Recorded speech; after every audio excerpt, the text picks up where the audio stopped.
It must be a hot zone because I'm sweating. I'm down here on the Mexican-Guatemalan border, and we're going to talk about it on today's podcast. This is the Hot Zone.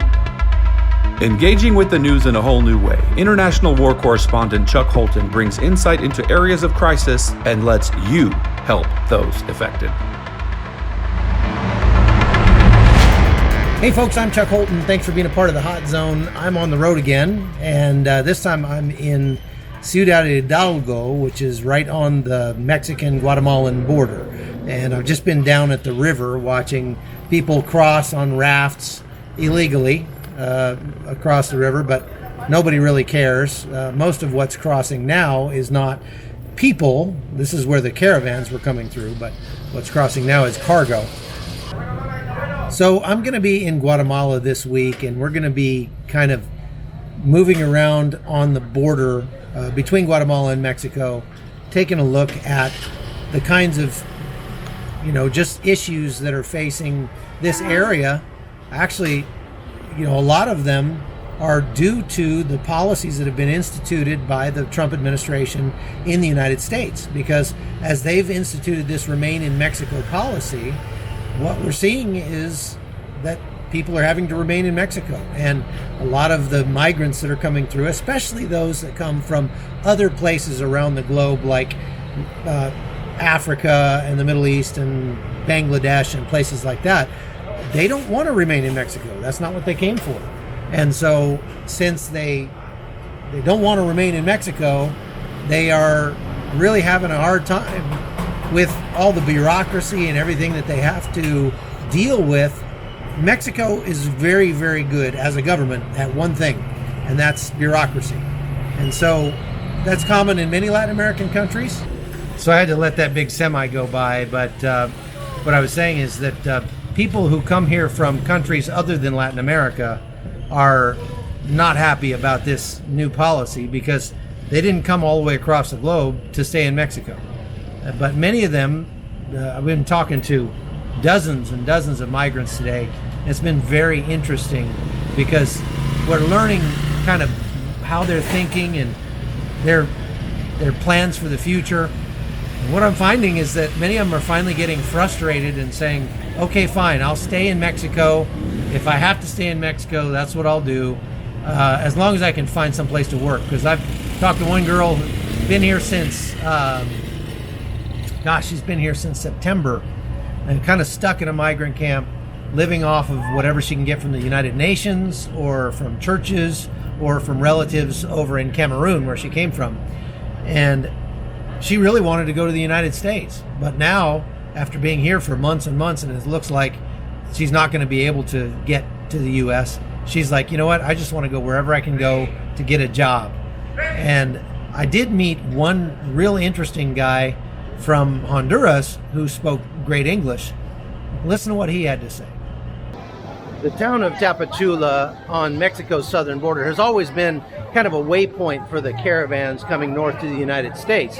And when I was here, as a matter of fact, during the first caravan at the end of 2018, there were just hundreds of thousands of people here. It was incredible. There's still a lot of migrants in this town right now. But the difference is that their situation has changed. See, by putting the burden of the migrant crisis back onto Mexico, they are now taking a much harder stand against the migration crisis. And so they're making it much more difficult for the migrants here. And many of them are deciding, rather than try to work their way north illegally, they're just deciding to stay here in Tapachula, move in, so to speak.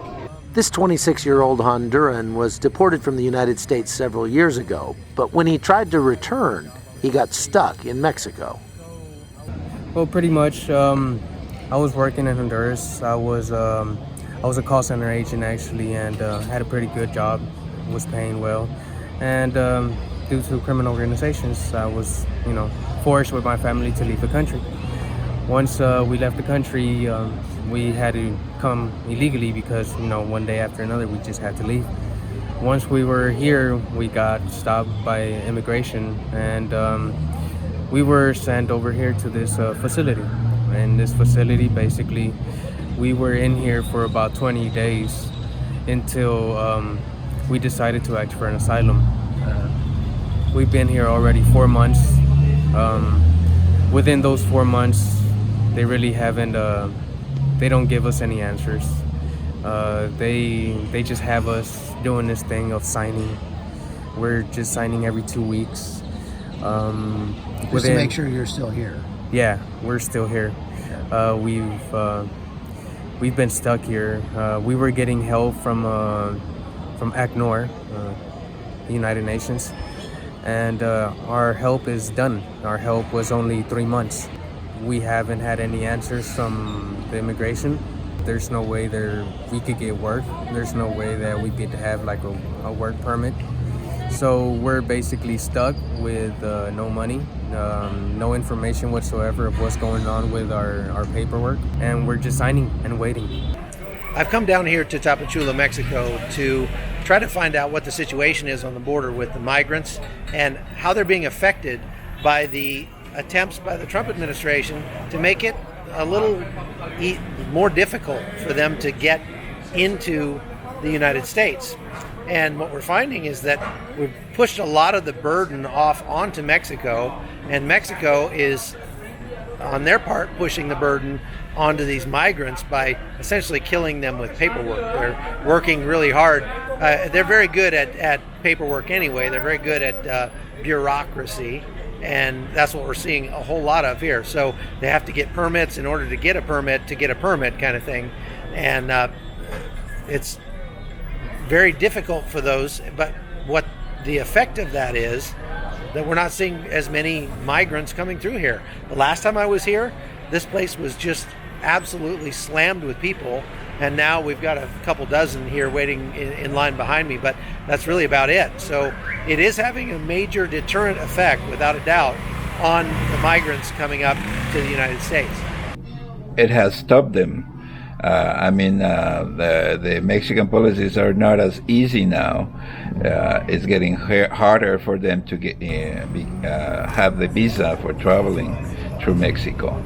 This little fishing village on the Pacific coast of Mexico is called Barrio de San Jose, and it's, according to the Mexican Federal Police, one of the places where migrants are getting in these ponga boats behind me and trying to get around the roadblocks so that they can make it illegally into the United States. But that's had some very negative consequences. Just a few months ago, several African migrants washed up dead on the shore north of here, and it just goes to show the lengths that these migrants are willing to go to try to make it to the United States.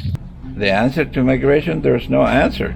It's a phenomenon through the whole world. They're just running out of their countries because there's nothing for them there. This is the border between Guatemala and Mexico, and these boats back behind me are crossing illegally with cargo and people.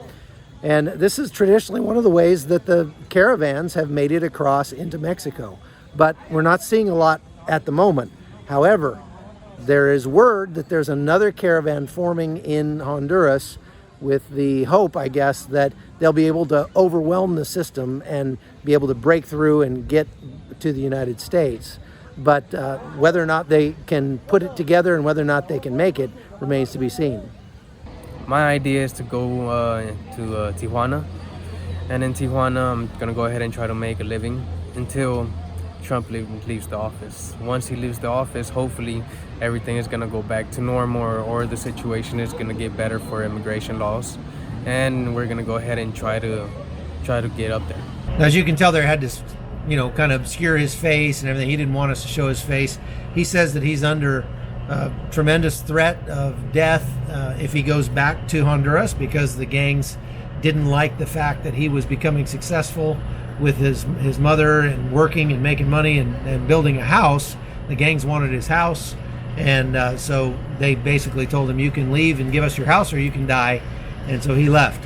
Now, the interesting part of that story is you might wonder how a guy like that speaks English so well. Well, he grew up in the United States illegally. He was born, I don't know, in Honduras, but he says that he was just randomly deported. They stopped a bus. He was on the bus. ICE agents came on and grabbed him and deported him. I don't think he's telling me the whole story, because that's not really how deportation works. You have to have done something wrong, really, in most cases, to get deported like that. And so it's very likely that he committed some kind of crime and was deported for that. But nevertheless, he's stuck now between Honduras and the United States, stuck in Mexico, trying to figure out what he's going to do. He's got his wife and his little baby, and he's just kind of, biding his time, he said, until he said Donald Trump gets out of office. This is a refrain that we've heard a lot today as I've talked to these migrants across Tapachula, that they're going to stay here and they're just going to wait and bide their time until Donald Trump gets out of office, and they're going to hope that the next American president will allow them in wholesale like Barack Obama did. And I think there's a good lesson in that. There's something we ought to be thinking about because there are literally millions of people in Latin America alone. Some say that, according to a recent poll, that 4 million people, that's about 10% of all of, that's more than 10%, it's about 40% of all of Honduras, the numbers are similar in Guatemala and El Salvador, would come to the United States if they could get there. And so the easier we make it for them to get there, the more likely it is that they're going to try to come. That's just simple arithmetic, and you can't blame the people for coming if they can have a better life in the United States, especially if they can get some sort of support, government program, church program, whatever, to get there that they can't get in their home country. But the guy that I'm traveling with, Todd Benson, made a really good point today, and what he said was that these people might be asylum seekers. They might qualify under the traditional definition of an asylum seeker if they're being, threatened in Honduras and they decide they have to leave Honduras. But as soon as they get to a safer country, Guatemala, Mexico, then they're no longer an asylum seeker if they're still trying to get to the United States. They are now an economic migrant. And that's what we're seeing over and over and over again. I would say that the people from Cameroon probably have the best asylum claim of anybody that I've met, because the stories that you hear about them watching their families be executed before their eyes and being, raped and pillaged and things like that is that definitely makes them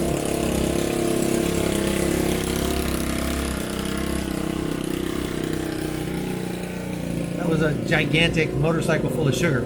Definitely makes them, I would say, qualify for asylum. But as Todd said, that the minute they leave Cameroon and get to Nigeria, then they should claim asylum. If they go any further than that, then they're economic migrants. And that's a very, very good point. So we got a lot more coming up.